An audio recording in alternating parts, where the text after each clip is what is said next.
Olá, boa noite. Boa noite. Juiz Marcelo Bretas condena Eike Batista por corrupção na Operação Lava Jato. A pena do empresário é de 30 anos de prisão. Sérgio Moro diz ter se equivocado ao mandar colocar tornozeleira eletrônica em José Dirceu. Petista agora pode aguardar em liberdade julgamento do STJ. Presidente Michel Temer afirma que sucessor vai ter que fazer a reforma da Previdência. Mas em discurso reconheceu que o tema é muito controverso. Na Copa da Rússia, Suécia e Inglaterra avançam para a próxima fase. E na seleção brasileira, Douglas Costa e Marcelo, recuperados, treinam e podem jogar na sexta-feira contra a Bélgica. Você acompanha essas e outras notícias após o intervalo. Até já! Dor de ouvido, incômodo no nariz ou garganta são situações que atrapalham seu dia a dia. Aqui no Hospital Paulista, você conta com estrutura completa para tratar as dores mais comuns até as cirurgias complexas em otorrinolaringologia. Especialista em todas as consultas, pronto-socorro 24 horas, centro cirúrgico e UTI modernos, além de atendimento humanizado. Hospital Paulista, especialista em ouvido, nariz e garganta. Dr. Brasil Neto, diretor técnico médico, CRM/SP 70149. O novo FIES está melhor e agora atende mais pessoas. É financiamento de curso superior a juros zero para quem mais precisa, ou a juros muito baixos para quem tem renda familiar até 5 salários mínimos. E o FIES agora financia no mínimo 50% do valor do curso. É sua grande oportunidade para ingressar em um curso superior. As inscrições para o segundo semestre vão de 16 a 22 de julho. Acesse o site fies.mec.gov.br e saiba mais. Ministério da Educação, Governo Federal.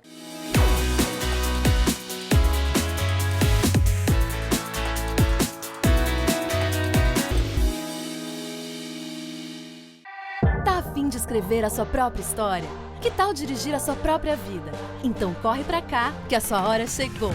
Bem-vindo ao Universo Casper, um lugar certo para você pensar, criar e questionar. Na Casper, razão e emoção se unem para fazer diferente, fazer melhor. E você, aceita o desafio? Tem muita coisa nova te esperando por aqui. Faculdade Casper Líbero, Vestibular 2019. Paixão por comunicação. No Todo Seu de hoje, Paula Vilhena conhece um time de meninas boas de bola. Eu também bato um papo com Patrício Lima sobre a evolução da moda barba. E o Paulo Pomelli conta detalhes da famosa corrida automobilística Milha Milha. E o Tony Gordon traz para o nosso palco a sua mistura rítmica, que eu diria apaixonante.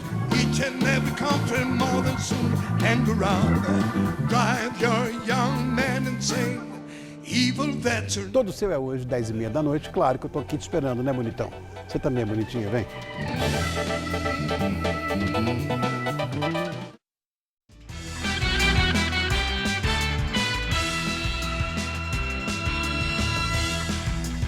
A Fundação Casper Líbero recebeu hoje o colar Carlos de Souza Nazaré, que celebra os 86 anos do movimento constitucionalista de 1932. O jornalista Casper Líbero foi um dos líderes da Revolução. Um dia de reconhecimento. No aniversário de 86 anos do movimento constitucionalista, a Fundação Casper Líbero recebeu a homenagem na Câmara Municipal de São Paulo. O jornalista Casper Líbero, patrono da fundação, foi um dos líderes da Revolução de 32 e lembrado na cerimônia na noite de hoje. A gerente jurídica da fundação, Lilian Rodrigues, representou o superintendente Sérgio Felipe dos Santos na entrega do colar Carlos de Souza Nazaré. Muito justo, e eu fico muito feliz em que Casper Líbero tenha sido lembrado nesse momento, em 2018, de tudo que ele fez pelo Brasil e por São Paulo, O colar é uma honraria criada pela Associação Comercial para homenagear pessoas e instituições que fazem a diferença em São Paulo. Carlos de Souza Nazaré foi presidente da associação em 1932 e propiciou suprimentos e apoio logístico ao Exército Constitucionalista, o que permitiu aos paulistas resistirem durante 3 meses às tropas da ditadura contra São Paulo. O colar que leva o nome dele é entregue desde 2002. O Casper Líbero, nossa parceira, uma instituição de tanta importância para a cidade de São Paulo, pela sua história, pela sua localização, por tudo que fez, faz e certamente fará. A Associação Comercial tem assento no Conselho Curador da Fundação Casper Líbero. Os demais homenageados foram o embaixador Rubens Recupero, o maestro João Carlos Martins, idealizador da Fundação Baquiana, e a Estância Climática de Cunha, cenário da Revolução de 32. Em 1932, São Paulo lutou por democracia, por imprensa livre e garantias legais. No ano seguinte ao movimento, o jornalista Casper Líbero, um apaixonado por esporte, criou então a prova ciclística de 9 de julho, que homenageia a Revolução Constitucionalista. A próxima edição será na segunda-feira que vem. Um projeto que tramita no Congresso quer acabar com o repasse do custo do furto de energia, conhecido como gato, para o consumidor, o que, segundo especialistas, poderia reduzir a conta de luz. O chamado gato, que é a ligação clandestina na rede elétrica sem passar por um medidor, é considerado crime de furto, com pena de até 4 anos de cadeia. Mesmo assim, é um tipo de fraude comum no Brasil. De toda a energia elétrica distribuída, pelo menos 5% são furtados, segundo dados da ANEEL, a agência reguladora. Quantidade suficiente para iluminar todo o estado de Santa Catarina. A estimativa é de que a energia furtada custa por ano cerca de 5 bilhões de reais. Um rombo que não fica no caixa das concessionárias. É que as empresas, como a Eletropaulo, têm autorização do governo para repassar o custo dessa perda aos clientes. O prejuízo é rateado entre os consumidores. Quem paga a conta de luz paga também o gato de quem furta. Um projeto de lei que tramita no Congresso quer proibir essa prática. A Eletropaulo diz que fiscaliza e que no ano passado flagrou 200 mil fraudes na região metropolitana. Esse especialista do setor elétrico estima que só na cidade de São Paulo existam cerca de 250 mil pontos irregulares. Ele considera que uma mudança na lei poderia aumentar o empenho das empresas no combate aos gatos. A rede de energia elétrica só pode ser acessada pela própria distribuidora de energia elétrica. Consequentemente, os pontos de maior quantidade de gato é conhecido por essas empresas de energia elétrica. O combate seria muito maior e muito mais sistemático. E é uma tendência que eu acho ser necessária para o futuro. 2 coisas, uma redução no preço de energia elétrica e, segundo, um combate muito maior aos gatos, porque isso prejudica principalmente quem paga. Pois é, mas as contas de luz aqui em São Paulo vão ficar 15,14% mais caras para os consumidores de baixa tensão, residenciais e comerciais. A Agência Nacional de Energia Elétrica, a ANEEL, aprovou o reajuste médio das tarifas da Eletropaulo. E o novo preço já pode ser aplicado a partir de amanhã. Para os consumidores industriais, o aumento é de 17,67%. O empresário Ike Batista foi condenado a 30 anos de prisão por corrupção ativa e lavagem de dinheiro. Ele vai ter que pagar multa de mais de 50 milhões de reais. Ike Batista foi acusado de pagar 16 milhões e meio de dólares de propina a Sérgio Cabral, que também foi condenado nesta ação penal. Bretas sentenciou o ex-governador do Rio a 22 anos de prisão. Somadas, as penas de Cabral ultrapassam os 120 anos de cadeia. Ike Batista ainda terá de pagar uma multa de 53 milhões de reais. Foi a primeira condenação do empresário na Lava Jato. A propina teria sido paga a Cabral no exterior, segundo o Ministério Público Federal. Há 6 anos, Ike Batista era considerado o 7º mais rico do mundo, segundo a revista Forbes. Tinha um patrimônio estimado em 34 bilhões e meio de dólares. Fez fortuna após montar um império de empresas em diversos setores, do petróleo ao entretenimento. Tinha trânsito livre com políticos em Brasília e, durante os governos Lula e Dilma, conseguiu diversos empréstimos no BNDES. Na CPI, que investigou o banco, disse que os financiamentos não deram prejuízo à instituição. Ike Batista era tido como um prodígio nos negócios. No entanto, viu seu império começar a ruir em 2012. No ano seguinte, as ações da petrolífera OGX desceram ralo abaixo. E levou o grupo do empresário à mais profunda crise de confiança, que culminou com um pedido de recuperação judicial da companhia OGX. Em delação premiada, Mônica Moura, mulher do marqueteiro do PT João Santana, disse que Eike Batista fez pagamentos ao casal em contas no exterior. Disse ainda que os ex-ministros Antônio Palocci e Guido Mantega foram os intermediadores do dinheiro de Eike, que era destinado ao Caixa 2 do PT. De acordo com a marqueteira, os recursos não foram declarados à Justiça Eleitoral. O PT e ex-presidentes negam qualquer irregularidade. Na Lava Jato, Eike Batista foi preso em janeiro do ano passado e, desde outubro, cumpre recolhimento noturno. Ele é obrigado a ficar em sua mansão no Rio à noite e também durante feriados e fins de semana. A defesa do empresário disse que vai recorrer da decisão de hoje. Também foram condenados a mulher de Sérgio Cabral, Adriana Anselmo, o ex-secretário Wilson Carlos, Carlos Miranda e o braço direito de Eike, Flávio Godinho, ex-vice-presidente do Flamengo. Adriana foi sentenciada a 4 anos e 6 meses de prisão, acusada de receber propina por meio do escritório dela. Ao condenar o casal, o juiz Marcelo Bretas levou em consideração que os dois abriram mão de um patrimônio avaliado em 40 milhões de reais e, por isso, diminuiu as penas. A Lava Jato, a condenação de Adriana Anselmo já ultrapassa 20 anos de cadeia. Atualmente, ela cumpre prisão domiciliar. Mesmo com a redução, a pena de Cabral já chega a 120 anos.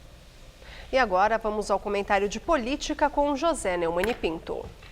O juiz Marcelo Bretas, da Justiça Federal do Rio, condenou o empresário Eike Batista a 30 anos de prisão. Por coincidência, é a mesma pena que o Zé Disseu estava para cumprir quando foi solto pelo Toffoli. Pois bem, só que ele não vai ser preso, porque no Brasil, ao contrário da maioria dos países civilizados do mundo, as pessoas condenadas em primeira instância podem ficar em liberdade até a condenação em segunda instância. Agora, depois da jurisprudência firmada em 2016, o juiz pode mandar começar a executar a pena depois da condenação da segunda instância. Só que juízes do Supremo violam essa regra porque foram votos vencidos. Então é de esperar que o Gilmar Mendes, que já soltou o Eike Batista numa condenação anterior, e é por isso que ele está solto, vai esperar primeiro a condenação em segunda instância. E caso ela venha, vai soltar o Eike Batista pelo mesmo motivo que o Dias Toffoli soltou o Zé Disseu. Eles militam a favor dos advogados de granfinos às vezes que construíram sua fortuna roubando o erário, que querem manter os seus clientes soltos na infinita concessão de recursos na justiça, negando a maioria do próprio Supremo. Vamos esperar um pouco, então, que o Eike seja condenado na segunda instância e que o Gilmar resolva soltar no primeiro dia, no segundo dia ou 2 semanas depois. É o que veremos a seguir, né? Nessa república da tavolagem, que é o Brasil Cassino. Eu volto quinta-feira, direto ao assunto. Até. O juiz Sérgio Moro disse hoje que se equivocou ao mandar colocar tornozeleira no ex-ministro José Dirceu, do PT. A manifestação veio após o ministro Dias Toffoli, do Supremo, cassar a decisão do juiz de Curitiba em que determinou que Dirceu usasse tornozeleira eletrônica. Toffoli derrubou outras restrições que as medidas cautelares impunham a Dirceu, como deixar o país e se comunicar com outros acusados ou testemunhas. Condenado na Lava Jato a 30 anos de prisão, o ex-ministro foi solto na semana passada, por determinação da segunda turma do STF. Em despacho, o juiz Sérgio Moro lamentou que o fato de ter restabelecido as medidas cautelares tenha sido interpretado como descumprimento da decisão do STF. Ele diz que, na verdade, buscava cumpri-la, uma vez que a segunda turma havia decidido antes, na votação de um habeas corpus, pela necessidade da medida. O juiz disse não imaginar que impor a tornozeleira tinha se tornado desnecessária. Moro também argumentou que a juíza encarregada da execução da pena de Dirceu no Distrito Federal determinou que o ex-ministro se reapresentasse à 13ª Vara Federal de Curitiba para dar continuidade ao cumprimento das medidas cautelares. Agora, com a decisão do Supremo, Dirceu poderá ficar em casa até o julgamento do recurso no Superior Tribunal de Justiça, o que não tem data para ocorrer.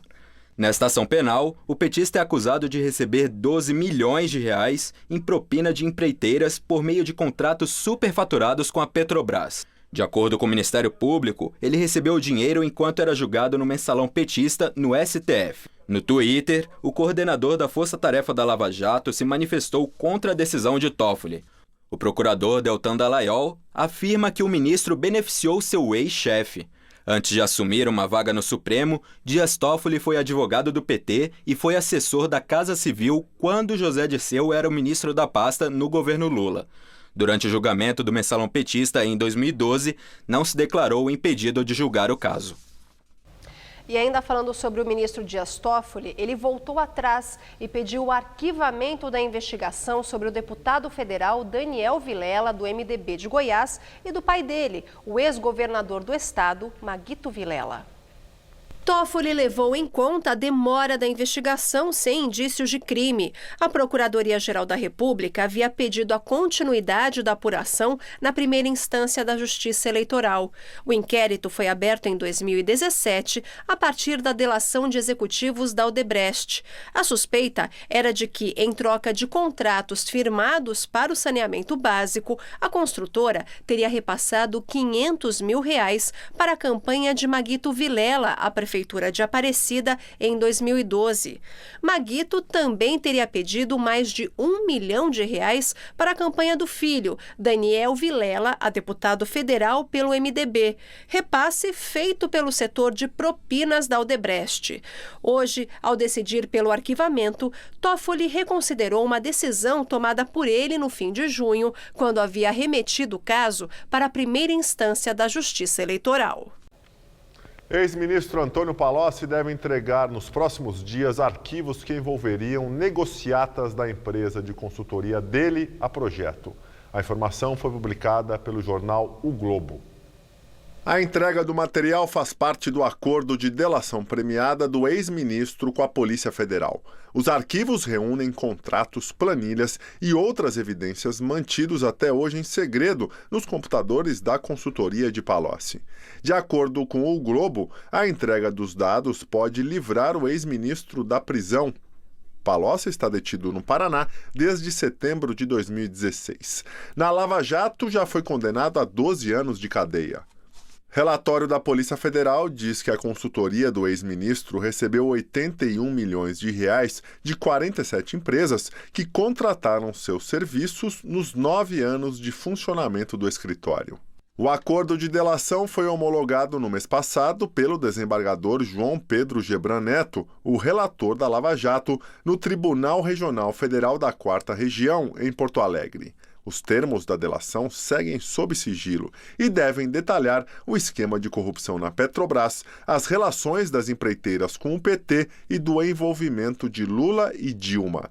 Os ex-presidentes sempre negaram os casos narrados por Palocci. O presidente Michel Temer, do MDB, disse hoje que o seu sucessor vai ter que fazer a reforma da Previdência, mas reconheceu que o tema é controverso. Para o presidente, a reforma está definitivamente na pauta política do país e vai ser discutida nas eleições presidenciais. Michel Temer participou hoje em Brasília do Encontro Nacional da Indústria. O governo enviou ao Congresso Nacional uma proposta de emenda à Constituição com mudanças nas regras de aposentadorias, mas o texto não chegou a ser votado pela Câmara. As mais variadas circunstâncias impediram que se a votasse neste governo, porque este é um tema, eu reconheço, bastante controvertido e merece um mais amplo debate. Mas não haverá, penso eu, presidente que venha, no ano que vem, que não realize a reforma previdenciária. Temer disse ainda que o governo não vai ficar parado durante as eleições. Hoje, nós estamos entrando num período eleitoral, mas não significa que o governo vai ficar paralisado. Nós aprovamos uma série de medidas que levam à privatização as concessões, as autorizações, o que significa a inserção da iniciativa privada no poder público. Segundo o blog da jornalista Andréa Sadi, hoje o presidente Michel Temer marcou um almoço com o ex-presidente Fernando Henrique Cardoso no Palácio do Jaburu. O encontro acontece depois de Temer ter se reunido ontem à noite com os pré-candidatos ao governo de São Paulo, João Dória, do PSDB, e Paulo Scaff, do MDB, para discutir as eleições. O presidente estaria trabalhando para conseguir uma aliança entre os dois partidos. E agora vamos falar dos Jogos da Copa do Mundo. Na rodada de fechamento da fase de oitavas de final, a Suécia garantiu a classificação de maneira emocionante em São Petersburgo. Pois é, a seleção sueca venceu a Suíça por 1-0. Depois de 24 anos de espera, finalmente a Suécia avançou às quartas. O gol da classificação saiu aos 20 minutos do segundo tempo. Emil Forsberg arriscou de longe, a bola desviou na defesa e enganou o goleiro Sommer. A Suíça bem que tentou um empate, mas não conseguiu passar pela barreira sueca. Final, Suécia 1, Suíça 0. E quem vai enfrentar a Suécia é a Inglaterra, que venceu a Colômbia em jogo também muito disputado em Moscou. A Inglaterra saiu na frente com o artilheiro da Copa, Harry Kane, mas viu a Colômbia empatar com o zagueiro Mina já nos acréscimos da partida. Na prorrogação, tudo igual novamente e decisão nos pênaltis. Inglaterra e Colômbia jogaram na Arena Spartak. No primeiro tempo, aos 15 minutos, Kane teve uma bela chance de fazer de cabeça, mas foi aos 11 do segundo tempo que o inglês abriu o placar. Gol de pênalti, 1 para a Inglaterra, 0 para a Colômbia. Aos 47 minutos do segundo tempo, o zagueiro artilheiro colombiano Mina fez de cabeça para empatar 1-1. Depois de uma prorrogação sem gols, a decisão foi para os pênaltis. A Colômbia abriu o placar com Falcão Garcia. Depois, Kane cobrou e fez para a Inglaterra. Depois foi a vez de Cuadrado marcar mais um para a Colômbia. Rashford, do English Team, também converteu. Muriel marcou para o time colombiano. Henderson desperdiçou. Na vez de Uribe, bola no travessão. O inglês Trippier marcou. E na vez de Baca, o goleiro inglês Pickford defendeu. Inglaterra fez o gol da classificação com Dier. Inglaterra classificada ao vencer a Colômbia nos pênaltis por 4-3. Bom, agora vamos falar do que realmente interessa pra gente, né? A nossa seleção que após vitória de ontem está de olho na Bélgica. Já é na próxima sexta, às 3 horas da tarde, que o Brasil enfrenta com uma das defesas menos vazadas do Mundial. O time de Tite enfrenta na sexta os belgas. E veja como foi o treino do Brasil na Arena Kazan. Depois da boa vitória sobre o México, a seleção brasileira realizou a primeira atividade em Sochi, preparatória para o jogo diante da Bélgica pelas quartas de final. Em campo, apenas os reservas e aqueles que jogaram pouco contra os mexicanos, já que os titulares fizeram um treino regenerativo no hotel. A boa notícia ficou por conta de Douglas Costa, que foi liberado pelos médicos e já participou dos trabalhos. Marcelo também treinou normalmente. Assim, Tite terá todos os jogadores à disposição para o duelo da próxima sexta, com exceção de Casemiro, que está suspenso. Fernandinho deverá ser o substituto. E no treino descontraído, a equipe contou com a companhia dos filhos, que marcaram presença antes do confronto de sexta. No inverno, a umidade do ar diminui e esse tempo mais seco aumenta a concentração de poluentes. Os reflexos são sentidos na saúde. Irritação nos olhos e na garganta e tosse seca estão entre as queixas mais comuns que podem evoluir para casos mais graves, principalmente para quem tem doenças crônicas, como a asma. Lá está ela, a camada cinza no horizonte de São Paulo, revelando a alta concentração de poluentes dessa época do ano. Culpa do tempo seco típico do inverno, que favorece efeitos nada agradáveis no nosso corpo. Sinto muito a garganta, o olho. A gente sente muita dificuldade nesse tempo. Nariz, garganta, meus netos também ficam mal pra caramba. A umidade do ar tem ficado entre 30% e 40% na capital paulista, abaixo dos 60%, que é o mínimo recomendado pela Organização Mundial de Saúde. A CETESB é quem faz o monitoramento das estações de qualidade do ar no estado de São Paulo. São 30 estações só na região metropolitana e outras 32 no interior do estado. Aqui do lado desse monitor tem uma tabela com as cores que indicam como é que está o ar. Bom, moderado, ruim, muito ruim ou até péssimo. Dados que são atualizados de hora em hora. Chove já desde o dia 13 do mês passado. E isso faz com que a concentração desses poluentes permaneça mais tempo na atmosfera. Com tanta poluição e secura, surgem as doenças respiratórias. As internações desse tipo crescem 30% nessa época do ano. A coordenadora do Laboratório de Poluição da USP explica que quem tem rinite e sinusite precisa redobrar os cuidados, que no fundo valem para todo mundo. Beber bastante líquido, né? Aumentar a ingestão de alimentos ricos em água, né? Então as frutas, por exemplo, melancia, laranja. Outra coisa, evitar a exposição nesses períodos mais quentes do dia, ficar exposto àqueles que puderem nos horários de pico de trânsito. Evitar atividades de esporte, atividades físicas intensas e umedecer os ambientes, né? Quem tem os umidificadores pode utilizar, mas uma bacia de água, uma toalha molhada já vão ajudar bastante. E aqui na capital paulista tivemos uma virada no tempo graças à passagem de uma frente fria. Neste momento, na região da Avenida Paulista, faz 17 graus. Mas apesar da queda na temperatura, a tão esperada chuva não veio para ajudar a amenizar a poluição. Será que essa situação vai melhorar? Vamos ver com a Luciana na previsão do tempo.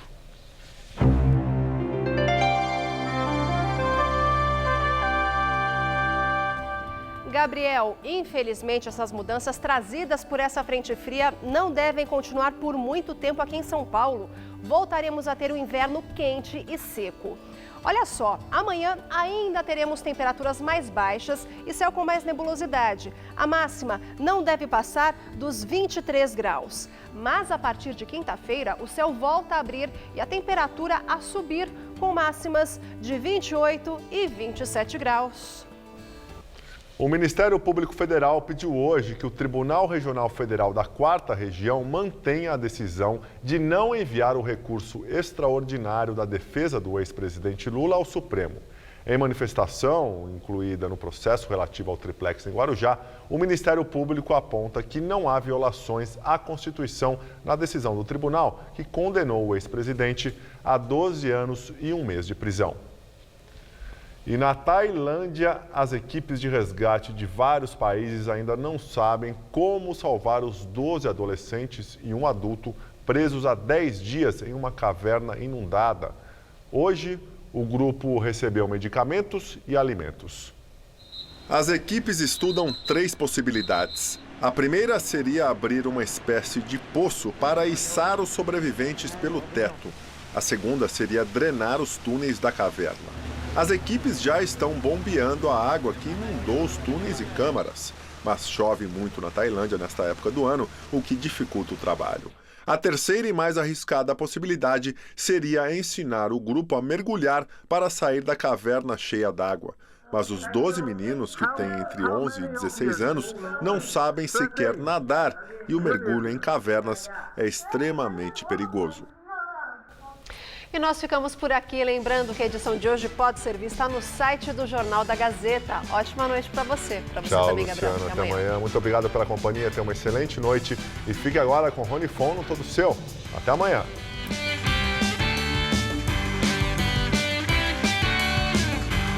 Nesta quarta, 9h30 da manhã, no Revista da Cidade, confira mais uma receita deliciosa do chefe Alan. Assista agora, todo seu.